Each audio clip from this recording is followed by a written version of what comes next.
پاک صلی اللہ تعالیٰ علیہ وسلم کی ایک حدیث میں آپ کے سامنے عرض کرتا ہوں، اخلاص میں کتنی طاقت ہے وہ بتاتا ہوں۔ حضور اکرم صلی اللہ علیہ وسلم فرماتے ہیں، صحیح حدیث ہے یہ، 3 لوگ سفر پر تھے، 3 دوست تھے، یہ تینوں سفر پر تھے اور یہ پہاڑوں کے راستے سے جا رہے تھے۔ ایک پہاڑ کے غار میں ان لوگوں نے پناہ لینے کے لیے تھوڑی دیر آرام کیا اور بارشیں شروع ہو گئیں، طوفانی بارش، اور ایسی بارشیں آئی کہ پہاڑ کے پتھر کھسکنے لگے اور ایک بہت بڑی چٹان کھسک کر کے یہ غار کے منہ پر آ کر گر گئی۔ غار بند اور یہ اندر 3 بیٹھے ہوئے ہیں، ہاتھ کے ہلانے سے تو پتھر جانے والا نہیں، ایک بڑی چٹان گر کر کے بند ہو چکی، ان کی قبر وہیں بننے والی۔ 3 لوگ ہلا کر کے کیا ہٹا سکتے تھے؟ اب تینوں لوگوں نے کیا کیا؟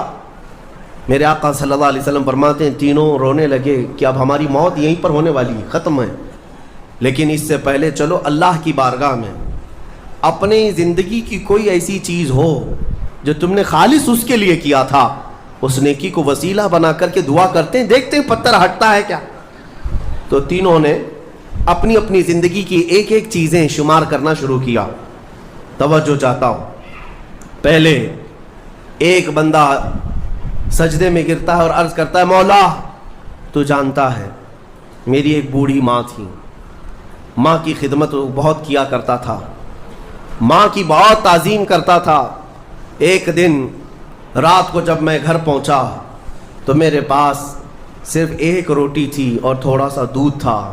میرے گھر کے کئی بچے تھے، بچے بھی بھوکے تھے، لیکن میری ماں بوڑھی تھی، تو میں جب بھی گھر رات کو پہنچتا پہلے اپنی ماں کو کھلاتا، اس کے بعد اپنے بچوں کو کھانا دیتا۔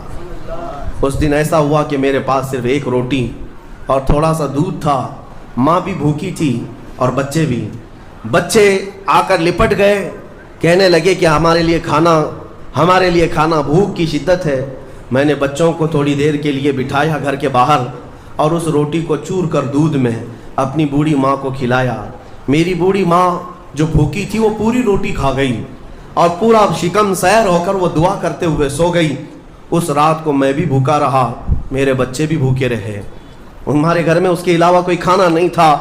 اے رب ذوالجلال، میں نے اپنی ماں کے ساتھ یہ جو حسن سلوک کیا خالص تجھے راضی کرنے کے لیے، خالص تجھے راضی کرنے کے لیے۔ مولا اگر یہ میری نیکی تجھے پسند ہے تو یہ چٹان کو ہٹا دے۔ وہ دعا کر رہا تھا، چٹان تھوڑی کھسک گئی، اپنے آپ کھسک گئی، لیکن اتنی نہیں کہ وہ نکل سکیں۔ دوسرا جو ساتھی تھا وہ سجدے میں گرا اور وہ دعا کرنے لگا۔ یہ پوری حدیث پاک موجود ہے جس کو میرے آقا نے بیان کیا۔ میرے عزیزو، زندگی میں کوئی ایسی چیز ہو جو اللہ کے لیے کیا ہو، پھر دیکھنا زندگی کی مصیبتیں آئیں، اسی نیکی کو تم اللہ کی بارگاہ میں رکھ سکتے ہو۔ دوسرا سجدے میں گرتا اور کہتا ہے، مولا تو بہتر جانتا ہے میں اپنی چچیری بہن کا عاشق ہو گیا تھا۔ اس کی چچیری بہن تھی، چاچا کی بیٹی، عاشق ہو گیا اور ہم دونوں میں معاشقہ چلنے لگا، ایک دوسرے سے محبت کرنے لگے۔ ایک دن ایسا آیا کہ ہمارے گھر والے اور اس کے گھر والے سب باہر چلے گئے، ہم دونوں تنہا رہ گئے اور ہم دونوں ایک کمرے کے اندر آئے۔ ہم دونوں نے گناہ کرنے کا ارادہ کر لیا۔ شادی تو نہیں ہوئی تھی، نکاح بھی نہیں ہوا تھا، دونوں کھڑے ہوئے، گناہ کرنے کا ارادہ ہی تھا کہ ہم دونوں کو اچانک خیال آیا میرا رب دیکھ رہا ہے۔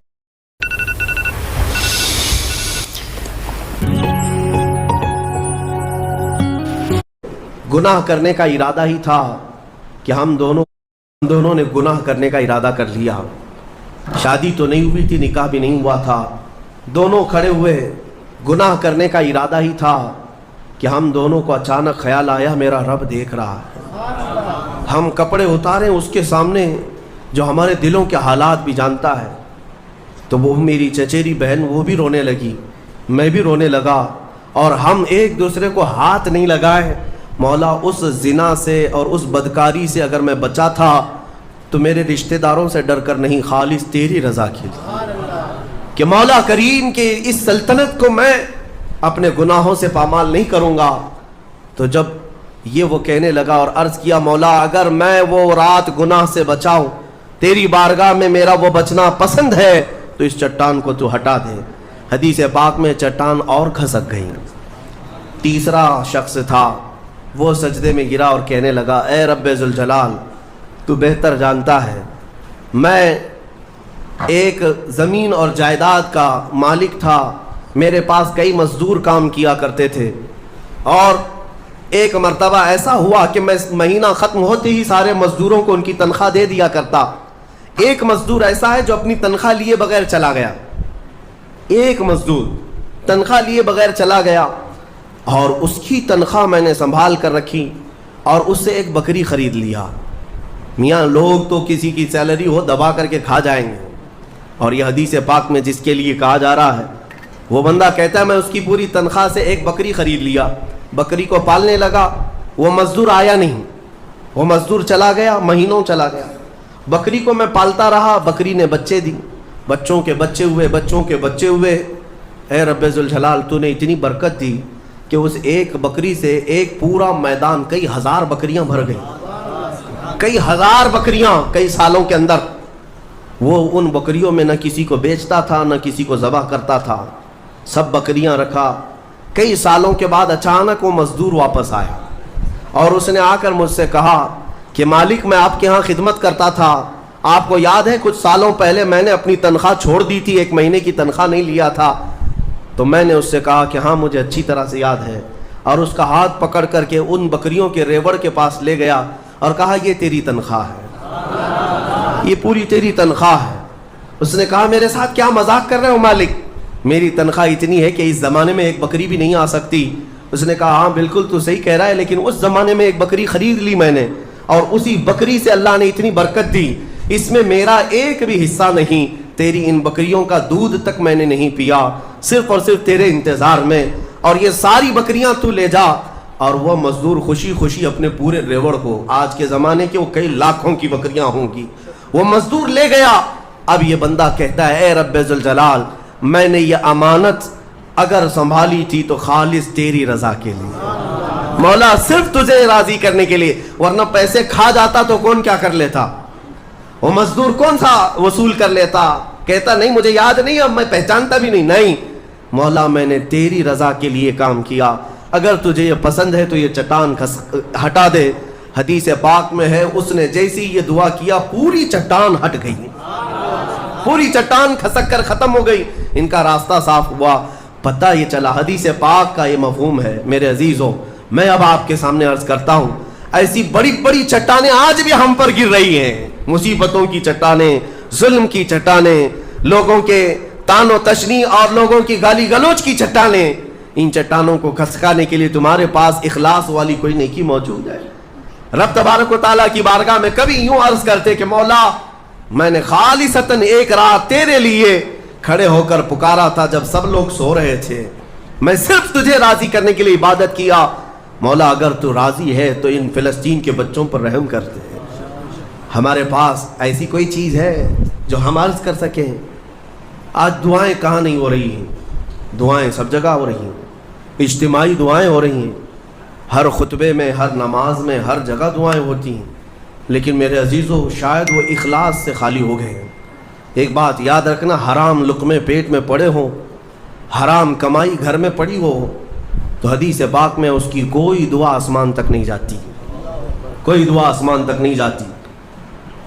اور ان تمام چیزوں کی طرف کبھی خیال بھی نہ کرنا اور پھر یہ کہنا کہ ہماری دعائیں کیوں نہیں قبول ہوتی، اخلاص نہیں ہوتا، یا تو پھر دعا تو کرتے ہیں، کمائی بھی صاف ہے، حلال ہے، لیکن دعا کرنے کے وقت ایسا لگتا ہے جیسے کوئی ڈیوٹی ادا کر رہے ہیں، جلدی سے بھاگنا ہے۔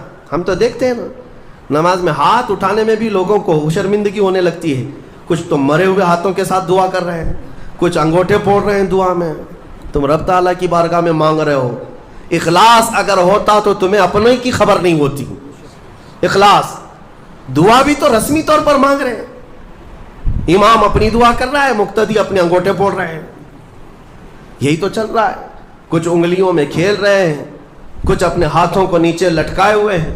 میرے آقا صلی اللہ تعالیٰ علیہ وسلم جب دعا کرتے ہیں، صحابہ کہتے ہیں کبھی کبھار حضور روتے ہوئے اتنی بلند ہاتھ اٹھا لیتے کہ حضور کے بغلوں کی سفیدی نظر آتی تھی۔ خانہ کعبہ کے پاس حرم پاک میں کبھی حضور دعا کرتے ہیں۔